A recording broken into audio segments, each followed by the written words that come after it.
बहुत समय पहले की बात है। एक छोटे से गांव में, जो एक विशाल और रहस्यमयी जंगल के किनारे बसा था, लीला नाम की एक बहादुर लड़की रहती थी। लीला हमेशा उस जंगल के बारे में सुनती आई थी, जहां से तरह तरह की जादुई कहानियां आती थीं। गांव के बड़े बुजुर्ग कहा करते थे कि उस जंगल में कई रहस्य और खजाने छिपे हैं, लेकिन कोई भी व्यक्ति जो उस जंगल में गया, कभी लौटकर नहीं आया। एक दिन लीला ने तय किया कि वह इस जंगल की सच्चाई जानने निकलेगी। उसने अपनी लाल टोपी और अपने पुराने जूते पहन लिए और एक छोटी सी थैली में कुछ रोटियां रख लीं। उसके सबसे अच्छे दोस्त टिकू, जो एक चालाक और प्यारा गिलहरी था, ने भी उसके साथ जाने का फैसला किया।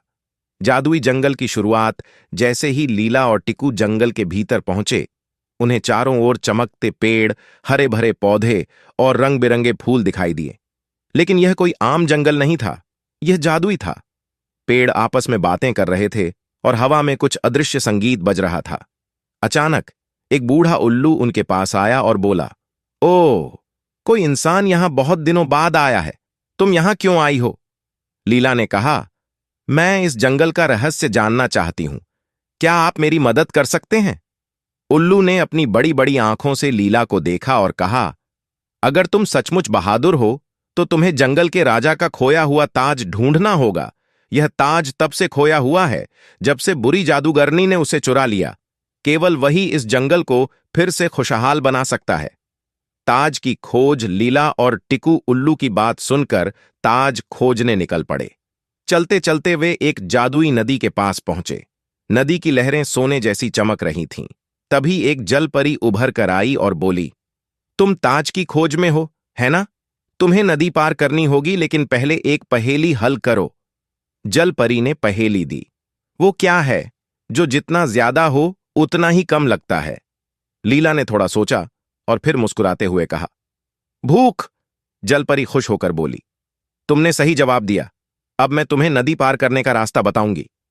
जादूगरनी का महल नदी पार करने के बाद लीला और टिकू एक ऊंचे पहाड़ के पास पहुंचे।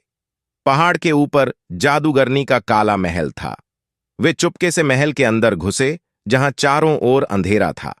अचानक जादूगरनी प्रकट हुई और बोली, तुम यहां ताज लेने आए हो? हा हा हा, यह इतना आसान नहीं है।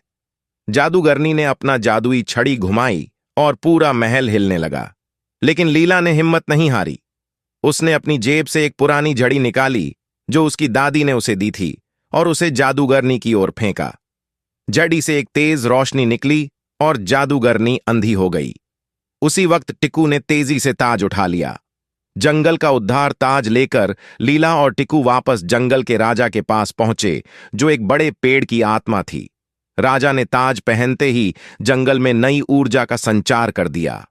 पेड़ हरे भरे हो गए, नदियां साफ और चमकदार हो गईं और पूरे जंगल में खुशी की लहर दौड़ गई। राजा ने कहा, लीला, तुमने हमारी दुनिया को बचाया है।